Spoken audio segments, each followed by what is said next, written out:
em Lucas 10, versículo 2, 3 e 19. E dizia-lhes: grande é em verdade a seara, mas os obreiros são poucos.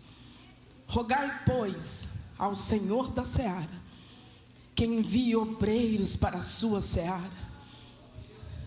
Ide, eis que vos mando como cordeiros. Diga comigo: como cordeiros ao meio de lobos. Versículo 19. Eis que vos dou poder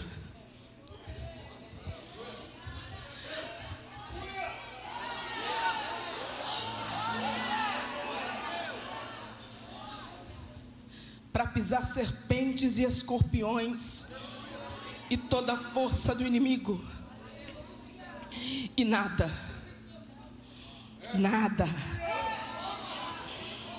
vos fará dano algum. Assente-se no seu lugar e me prometa que você vai dar lugar aqui nessa noite. Irmãos, no livro de Lucas 10, o capítulo 10 especificamente, nos mostra o momento em que Jesus envia 70 homens, depois de já ter enviado os 12 discípulos. Nessa passagem, Jesus então envia um grupo bem maior do que os 12. E eu vim te dizer nessa noite: você consegue olhar ao seu redor?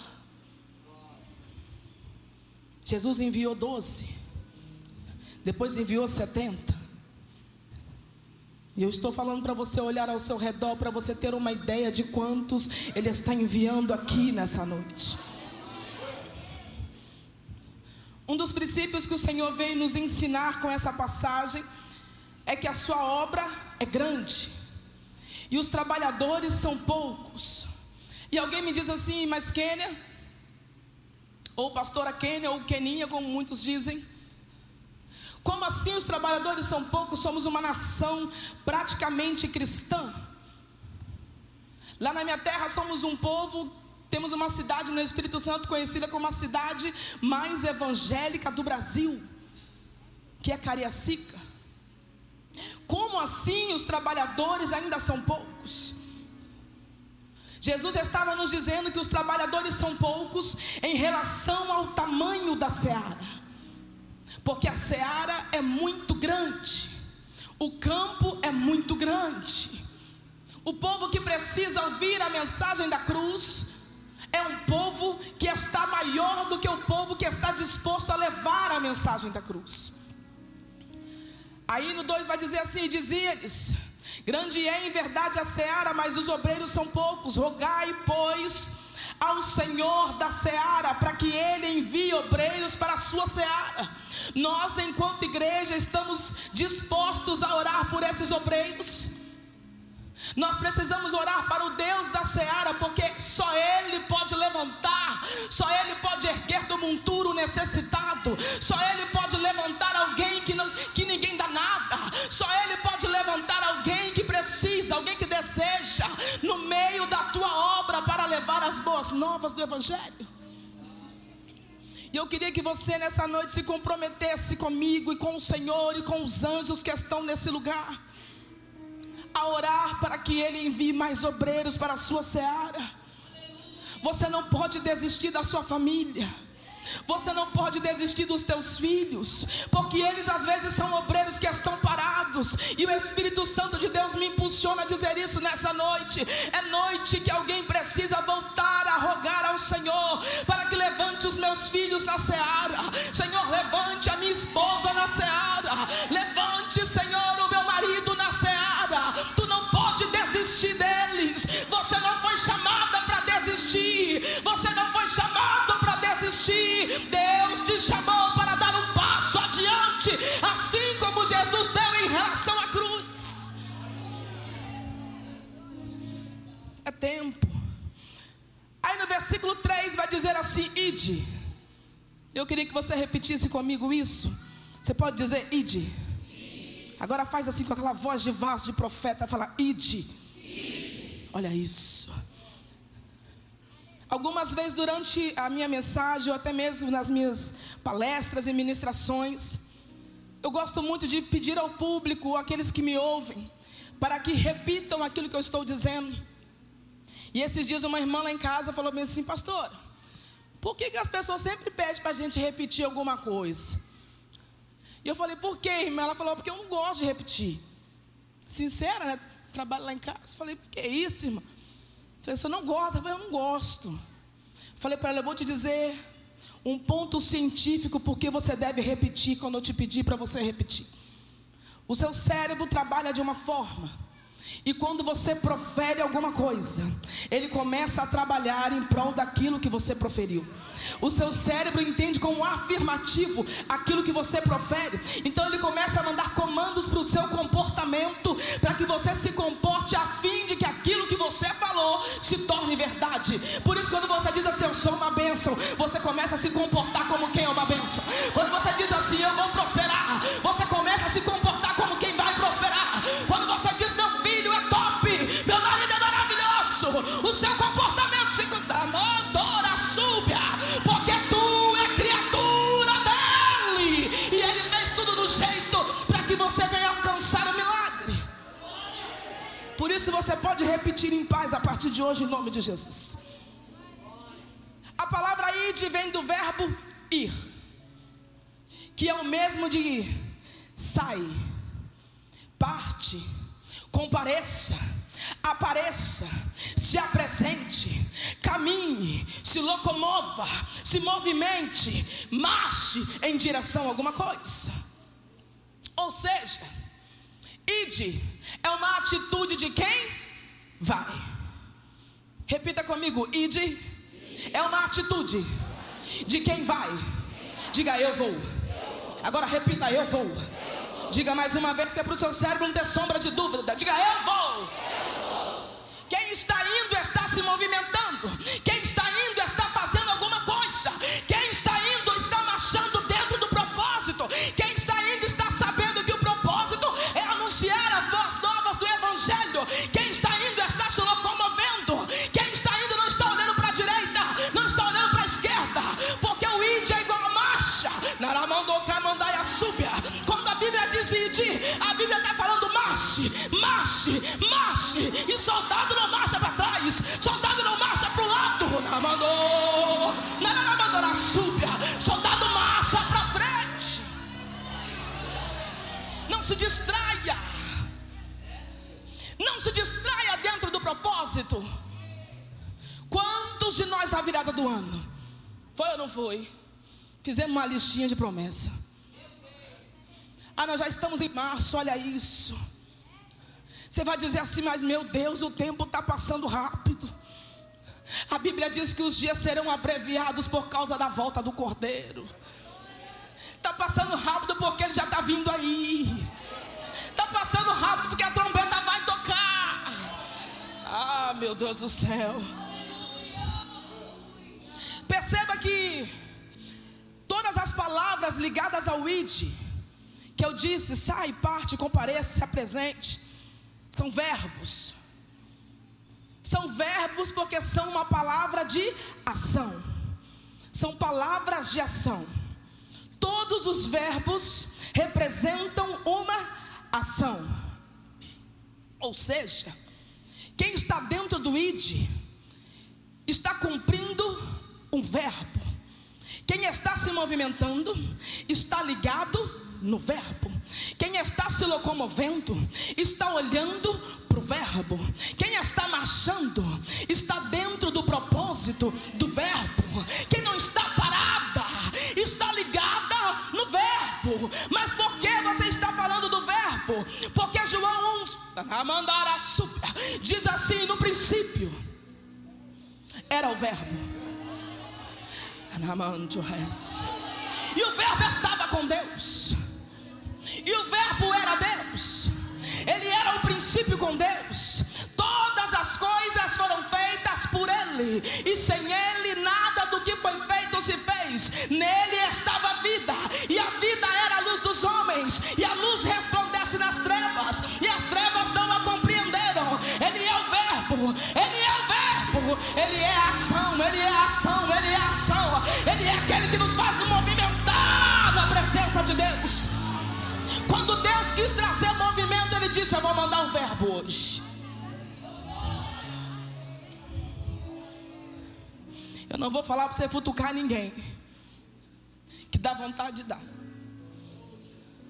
Mas você vai olhar para você mesmo, vai colocar a mão em você mesmo e vai dizer assim: eu não posso ficar parada.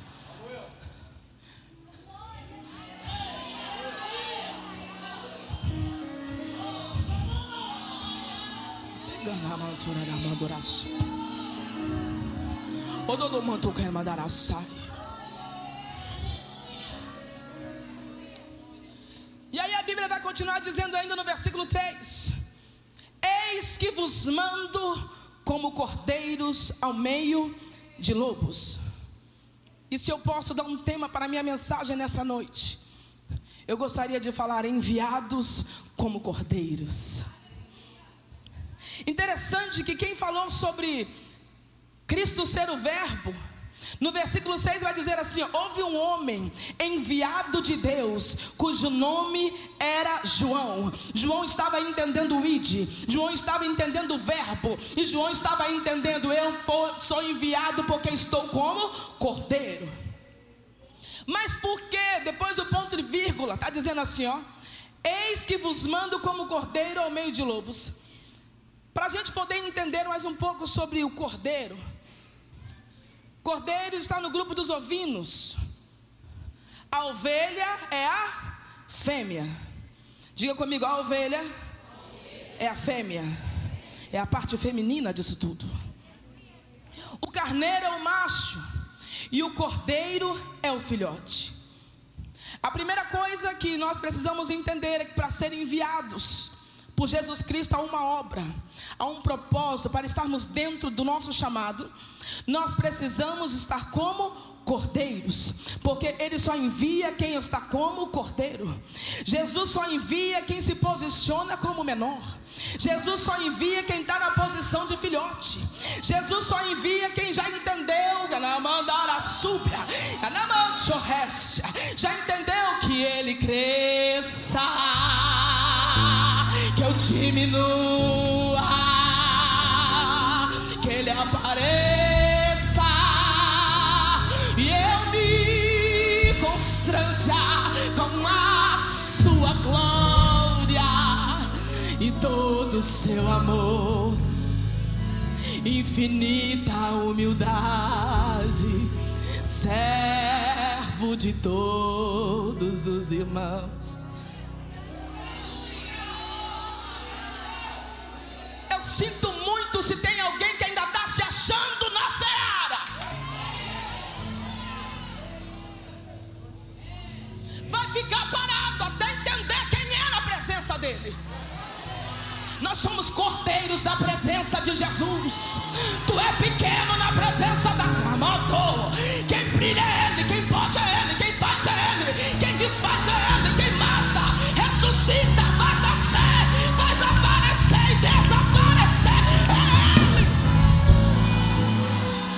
É como cordeiro. Eu sou pequeno na presença. E uma coisa interessante é que os ovinos, eles são capazes de diferenciar as expressões das outras espécies. Eles são capazes de identificar os outros integrantes do grupo, do rebanho. E eles assim começam a garantir uma memória de excelência. Quem está no grupo dos cordeiros não se confunde com quem é no mundo. Quem está no grupo dos filhotes está entendendo o seu lugar na seara. Para de se misturar. Para de se misturar, Namando. Jesus vai começar a pegar. E Ele pega, irmão. É igual antigamente, Ele ainda pega. É igual aquelas irmãs me ensinaram lá na consagração das irmãs. Eu lembro que quando eu tinha os meus 14 anos, eu ia na consagração das irmãs do ciclo de oração obrigada. arrastado só para ter oportunidade à noite, porque senão nós não dava oportunidade. E eu tinha que ir. E eu falava: ô irmã Jerusa, se eu for na consagração, você deixa eu cantar de noite? Deixo. Mas você tem que vir na consagração, é 7 horas, hein? E ela falava: não chega aqui 7h30 para fingir, não. 7h30 acaba a oração, você está orando pouco. Irmão, chegava lá 7h10, assim, ó. Mas sabe o que eu estava aprendendo ali? Não é tempo de você se misturar. Se separe, porque tu é ovelha. Se separe, porque tu é ovelha. As ovelhas, elas possuem pelo menos 3 características principais. Elas são seres gregários, e eu já vou explicar a palavra. As ovelhas são sensíveis, e as ovelhas são inteligentes. Ovelhas são seres gregários, independente da idade que elas têm. Ou seja, quem é ovelha é um discípulo sociável. O livro de Gálatas vai dizer assim: suportai-vos uns aos outros. Negócio, né? Esse dia eu estava num discipulado com uma irmã, e ela me disse assim: olha, pastora, está muito difícil isso da Bíblia, mas eu estou cumprido. Eu falei com ela: glória a Deus, irmã. Ela falou: olha, pastora, eu não estou suportando fulano, mas eu estou suportando. Fulano está descendo rasgado na minha garganta, mas eu estou suportando. Eu vim te dizer nessa noite que não é isso que a Bíblia está dizendo. Quando a Bíblia está dizendo suportai-vos uns aos outros, a Bíblia está falando disso aqui, ó. Sabe o que essa mesa está fazendo? Ela está suportando o copo para ele não cair. A Bíblia está dizendo: seja suporte de alguém, esteja embaixo, porque tu é cordeiro. É tempo de suportarmos uns aos outros. Ah, mas foi ele que errou, foi ela que errou. Suporte. Seja suporte para o outro não cair.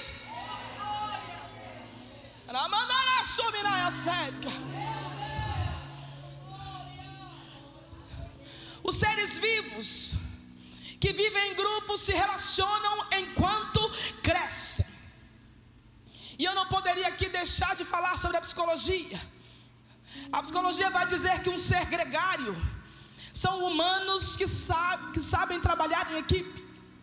Ou seja, se você deseja ser enviado, se você deseja estar na posição de ovelha, tu vai ter que aprender a ser um discípulo sociável dentro da seara. Vai ter que aprender a dar boa noite. Vai ter que aprender a dizer: você está linda hoje. Namando e a súbia. Ah, pastora, mas eu não vou dizer isso não, porque eu não estou achando. Fala pela fé, porque tu não vive por vista, tu não vive pelo que você está vendo. Você não está vendo boniteza, mas Jesus está vendo, e tu anda por causa dele. Tu diz a si mesmo: está linda em nome de Jesus, hein? Arranca o sorriso de alguém, irmão. Misericórdia. Esses dias uma irmã falou comigo bem assim: eu não quero ser crente mais. E eu falei para ela: por que você está desistindo? Ela falou bem assim: porque estão me humilhando muito, porque estão me diminuindo muito. Eu vim dizer nessa noite, em nome de Jesus, você pode ser crente aqui nesse lugar, porque tem alguém para fazer você sorrir, tem alguém para ser suporte, tem alguém para orar por você, tem alguém para fazer visita, tem alguém para te abraçar.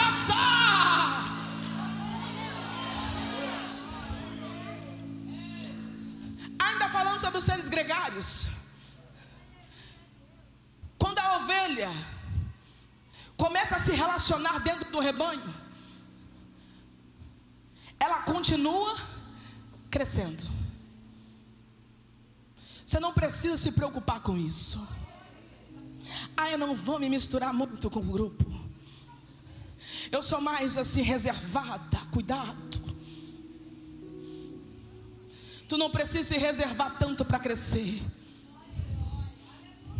porque a ovelha, enquanto ela cresce, ela está em comunhão com o rebanho. Enquanto você se desenvolve, a comunhão está de pé. Enquanto você se desenvolve, a comunhão está de pé.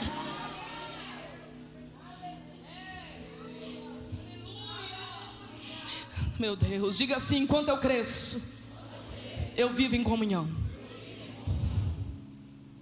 Ovelhas são seres sensíveis,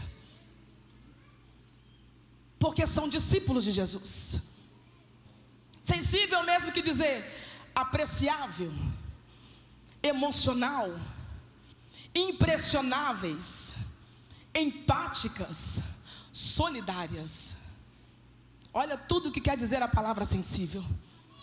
E alguém vai dizer para nós assim: mulher não é sensível. Está queimada em nome de Jesus Cristo. Nós somos sensíveis sim, porque foi Ele que nos fez assim.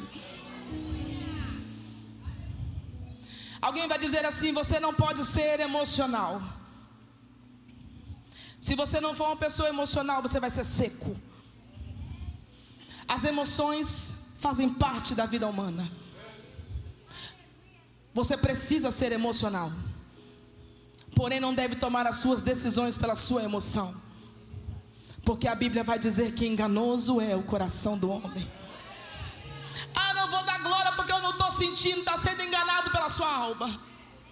Ah, eu não vou adorar porque eu não estou sentindo. Cuidado com o teu coração, porque ele te engana. Ah, eu não vou fazer porque ainda não estou sentindo. Cuidado com as suas emoções.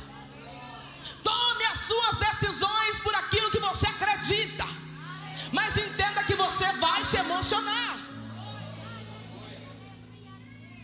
Olha isso. João 13:21 diz assim: tendo Jesus dito isso, turbou-se em espírito e afirmou dizendo: na verdade vos digo, que um de vós há de me trair. Então os discípulos olhavam uns para os outros, duvidando de quem ele falava. Ora, um de seus discípulos, aquele a quem Jesus amava, estava reclinado no seio de Jesus. Então Simão Pedro fez sinal a este, para que o perguntassem quem era aquele de quem ele falava.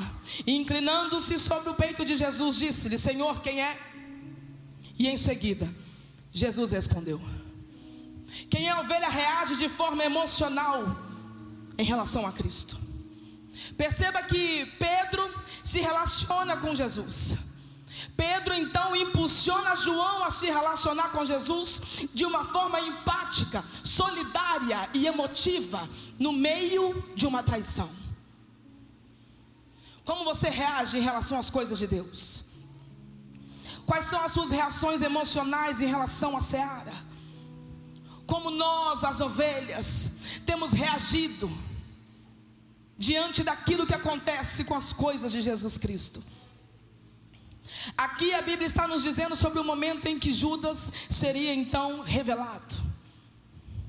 Aí Pedro olha para João e fala bem assim: olha só, João, porque ovelha que é ovelha, irmão, só olha para outra. É ou não é, irmão? Sabe aquela ovelha que a gente tem intimidade? A gente só faz assim lá na igreja. Quando tem que pegar alguma coisa, irmão, eu só olho para alguém e faço assim, ó. Já começa o movimento. Porque quando você tem uma relação íntima com alguém, quando você está se relacionando dentro do rebanho, algumas peculiaridades vão começar a acontecer. Aí Pedro olha para João, faz um sinal e fala assim com quem diz assim, ó, pergunta para Jesus aí de quem ele está falando. E uma coisa interessante que o próprio João escreveu: ele estava reclinado no peito de Jesus Cristo.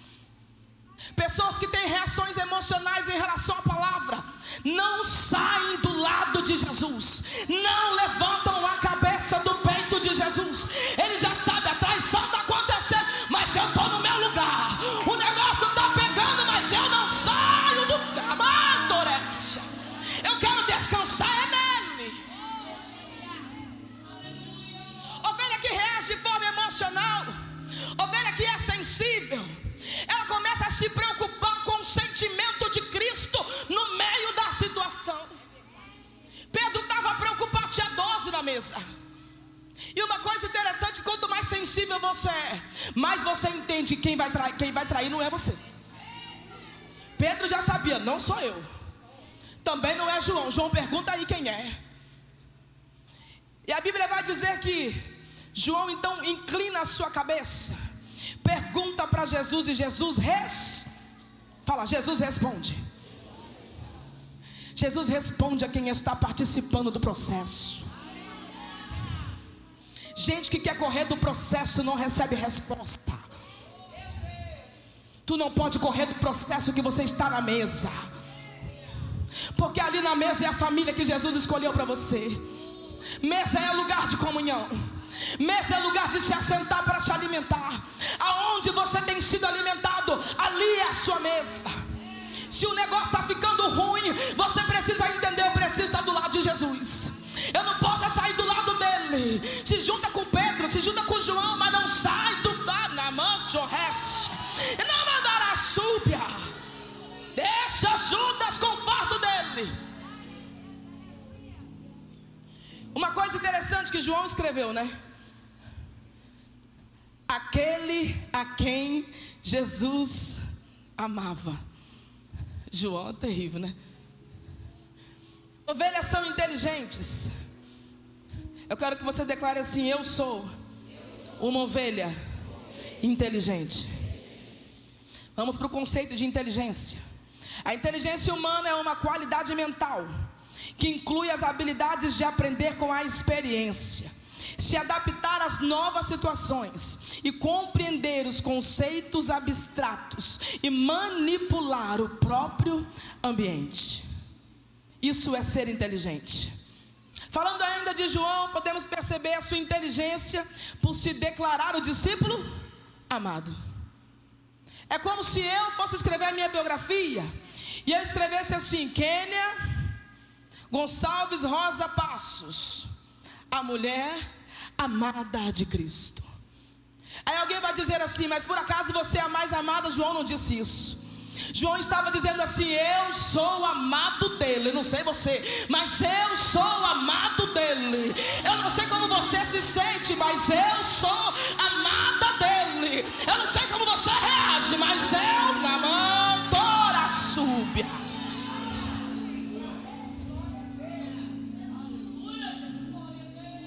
Jesus escolheu 12, depois escolheu 70. Então por que João vai ficar falando que ele é discípulo amado? Não é porque Jesus amava mais João.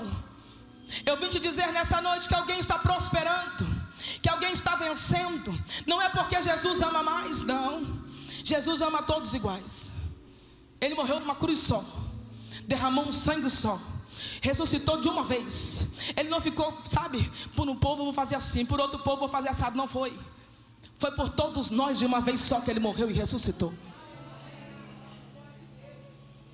Mas por que então algumas pessoas se declaram amadas? Na verdade não é porque o amor de Cristo é seletivo, não. É porque algumas pessoas recebem e outras não recebem. Na mesa da comunhão, tem aqueles que estão olhando para Jesus pensando: ele não me ama. Tem aqueles que estão olhando para Jesus pensando: ele se esqueceu de mim. No meio da mesa tem alguém falando bem assim: eu vou largar tudo e vou para o mundo, vou deixar de ser ovelha. No meio da mesa tem alguém dizendo assim: eu não quero mais saber disso, porque ele me abandonou. Mas ainda na mesa da comunhão, ainda tem João dizendo: eu sou o discípulo amado dele. Receba o amor de Cristo nessa noite, em nome de Jesus Cristo. Jesus te ama. Jesus te ama. Antigamente a gente evangelizava assim, não era? Os irmãos mais antigos sabem. A gente evangelizava com um panfleto que mal dava para ler a letra, pequenininha a letrinha, e a gente ia entregando e falando: Jesus te ama, Jesus te ama, Jesus te ama, no domingo à tarde. E eu me lembro que uma vez cheguei para uma liderança de jovens e falei: olha, eu acho que o nosso evangelismo não está funcionando. E o meu líder me disse assim: por quê? Eu falei: porque a gente só fica falando Jesus te ama, e não vem ninguém na igreja. Ele falou comigo assim: vamos fazer uma oração antes do evangelismo, e você vai falar ainda que Jesus ama, e nós vamos ver o que Jesus vai fazer por nós. E nós fizemos aquilo naquela tarde. Oramos, pegamos um bloco assim de papelzinho e saímos entregando. E eu me lembro até hoje que eu entreguei para um senhor, e eu achei que ele estava alcoolizado, que ele estava sentado na beira do bar. E eu entreguei para ele o panfleto perto da liderança. O meu líder olhou para mim com aquele rostinho assim de quero ver você falar, Jesus te ama. E eu falei, Jesus te ama. Aquele homem começou a chorar. Aquele homem disse, moça, você mudou minha vida hoje. Aquele homem falou, eu vou para a igreja a partir de hoje, porque alguém está me amando. Você tem certeza disso, moça? E eu virei para aquele homem, eu comecei a chorar. Eu tinha 13 anos de idade. E eu falei, moço, sim, Jesus te ama, é verdade. Jesus te ama, é verdade. Jesus te ama, ainda muda a vida de muita gente. Não desista de pregar o evangelho, irmão. Não desista de falar para alguém que Jesus ama, não. Meu Jesus.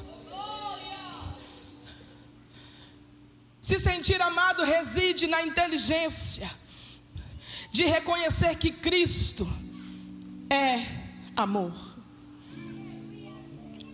Ali João estava dizendo assim, olha, eu sei que Ele me ama, não é por quem eu sou. Jesus te ama por causa de quem Ele é. Ele é o próprio amor, irmão. E não tem condições dele não amar a sua vida aqui nesse lugar. Alegre o teu coração nessa noite, se regozije na presença. Meu Deus. Aí o versículo 19 vai dizer assim: eis que vos dou poder para pisar serpentes e escorpiões e toda a força do inimigo, e nada vos fará dano algum. Desde o princípio, Jesus estabeleceu sobre nós uma segurança contra o nosso inimigo. Você não precisa ter medo de cumprir o ID. Você não precisa ter medo de cumprir o seu propósito. Você não precisa ter medo de cumprir o seu chamado. Você não precisa ter medo de cumprir a sua função dentro da seara. Você não precisa ter medo de ser crente. Você não precisa ter medo de ser ovelha, porque desde o começo Ele estabeleceu algo a nosso favor. Veja isso, Gênesis 3:13 e o 14. Então o Senhor disse à serpente: porquanto fizestes isso, maldita serás, mais que toda fera, mais que todos os animais do campo. Sobre o teu ventre andarás, e pó comerás todos os dias da tua vida. Aí no versículo 15, veja o que diz: e porei inimizade entre ti e a mulher, e entre a tua semente e a sua descendência. Esta te ferirá a cabeça, e tu lhe ferirás o calcanhar. Queria que as irmãs, só as mulheres do templo, fizessem assim com as suas mãos.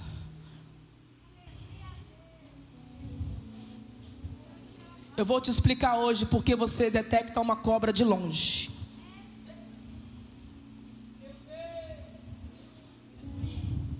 Sabe por que quando a gente bate o olho, a gente fala assim: tem coisa aí. Meu Deus. Às vezes seu marido pode até não entender. Às vezes nossos filhos podem até não entender, mas há uma inimizade que Ele colocou entre nós e a serpente. Há uma unção sobre o mundo feminino contra Satanás. Ele disse assim: porém inimizade entre ti e a mulher. Tu enganou a mulher, mas a partir de agora tu tem uma inimizade com ela.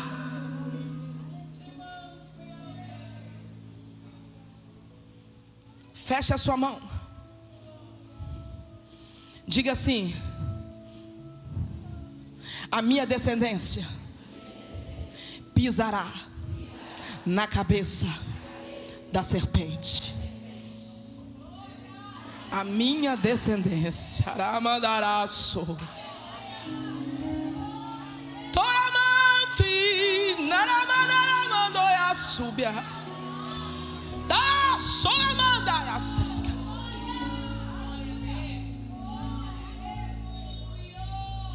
Tem um corinho que fala assim: olha, Pisa na cabeça da serpente para matar. Pisa na cabeça da serpente para matar. A semana inteira ela tentou te derrubar. Pisa na cabeça da serpente para matar. Pisa na cabeça da serpente para matar. Pisa na cabeça da serpente para matar. A semana inteira ela tentou te derrubar. Pisa na cabeça da serpente para matar. Quem tem autoridade pisa na cabeça dela. Quem tem autoridade pisa na cabeça dela. Quem tem autoridade pisa na cabeça dela. Pisa na cabeça da serpente para matar. Está entendendo isso? Você não pode desistir, você não pode desistir. A Bíblia diz assim que em Atos 28, e agora eu vou trazer para os homens, aconteceu um feito com o apóstolo Paulo.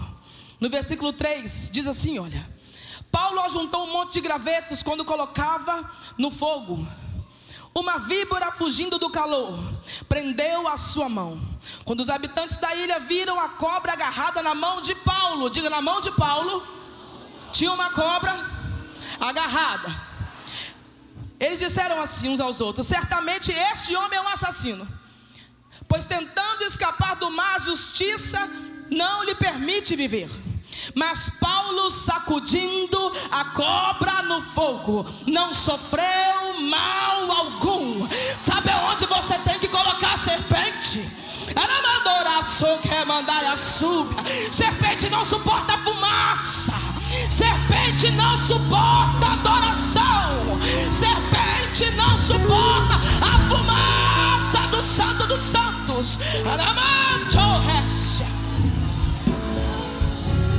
No Santo dos Santos, quando o sumo sacerdote entrava, a Bíblia diz que tinha que ser assim, ó: o fogo tinha que arder 24 horas. Aí ele entrava lá no Santo dos Santos. Quando ele entrava, ele começava a fazer fumaça. A fumaça é a mesma coisa que a adoração. E uma coisa interessante, que ele tinha que fazer fumaça até que ele desaparecesse no meio da fumaça. Sabe o que isso quer dizer? Tu tem que dar glória a Deus, tu tem que exaltar, você precisa adorar até que você desapareça no meio da adoração. É por isso que a serpente não suporta a fumaça. Aí a Bíblia vai dizer assim que Paulo pegou a serpente que estava grudada nele. Ele é a descendência da mulher. Havia uma promessa sobre ele. E eu sabia que eu vinha ministrar num culto dirigido pelas irmãs. Mas eu perguntei: mas vai ter os homens lá? E alguém me disse: sim, é um culto de domingo. E eu quero dizer para os homens: você é a descendência da mulher. Há uma promessa sobre vocês. Coloca essa serpente no fogo. Coloca esse negócio no fogo. Coloca essa traição no fogo. Sacode na fumaça, que ela sai de você. Tem que ter fogo, irmão. Se não tivesse fogo lá dentro, o negócio não acontecia. Aí alguém vai dizer assim: ah, mas por que faz tanto barulho? Para que tanto barulho na hora da adoração? Para que tanto barulho no meio do fogo? A Bíblia vai dizer assim, se você for estudar um pouco mais profundo, você vai descobrir que na roupa do sumo sacerdote havia uns sininhos pendurados no final. O povo que estava no pátio ficava assim: olha, se a gente não ouvir nada é porque ele morreu, é porque tinha pecado, é porque tinha coisa errada. Mas então ele começava a fazer fumaça, ele começava a balançar o fogo e fazer fumaça. E enquanto ele fazia fumaça, a roupa balançava. E sabe o que acontecia? Quem estava do lado de fora estava ouvindo barulho porque estava vivo. Estava vivo, só faz barulho quem está vivo.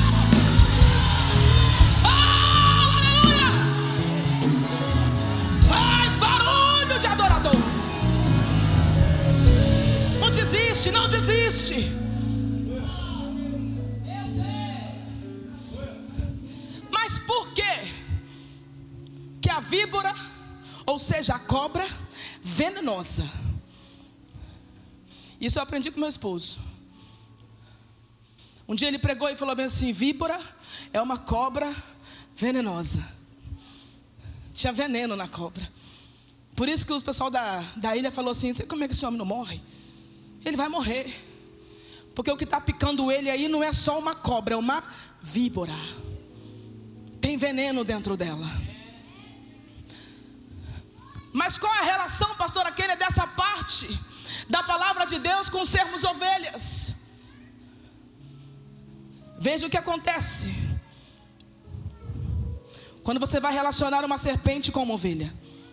Biologicamente dizendo, o soro antiofídico é um medicamento composto por anticorpos, usado para tratar picadas de serpente venenosa. Esse produto biológico é obtido através do plasma hiperimunizado encontrado nas ovelhas. Os soros antiofídicos são produzidos a partir do veneno da serpente e misturado com o plasma da ovelha. Sabe o que eu estou te dizendo? Toda vez que uma serpente pica uma ovelha, quem morre é a serpente.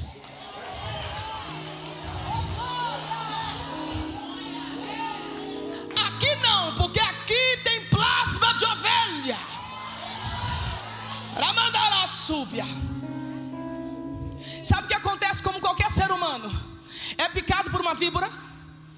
Quando ele vai receber o antídoto, dentro do antídoto tem o próprio veneno da serpente. Porque a serpente tem uma condenação sobre ela, vai rastejar sobre ela mesma. Aí o Senhor colocou assim: olha, o que vai curar as ovelhas já está dentro das ovelhas. É por isso que quando você é enviado como cordeiro. É por isso que quando você é enviado como um cordeiro, porque dentro de você já tem Anamandora súbia, o antídoto contra o veneno da serpente está dentro da ovelha. Tu não precisa ter medo de pisar na cabeça dela. É na Anamandora súbia, é na...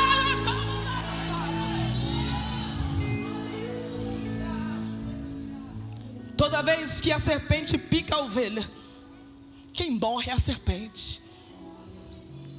Eu queria que você ficasse de pé um minuto. Coloque assim a mão no seu coração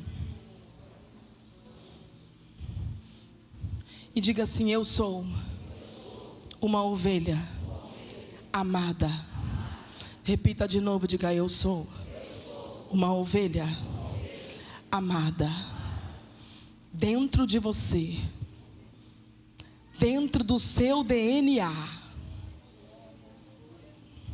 está o antídoto contra Satanás.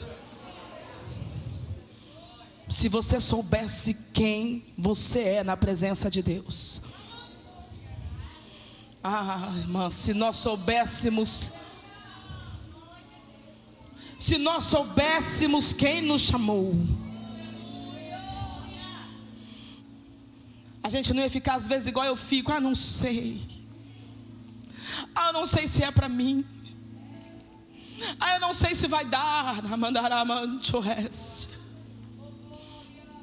Eu queria que você, só você que está sem coragem, estendesse as mãos para frente assim. Você que está sem coragem para fazer a obra de Deus, seja corajoso agora e põe sua mão para frente.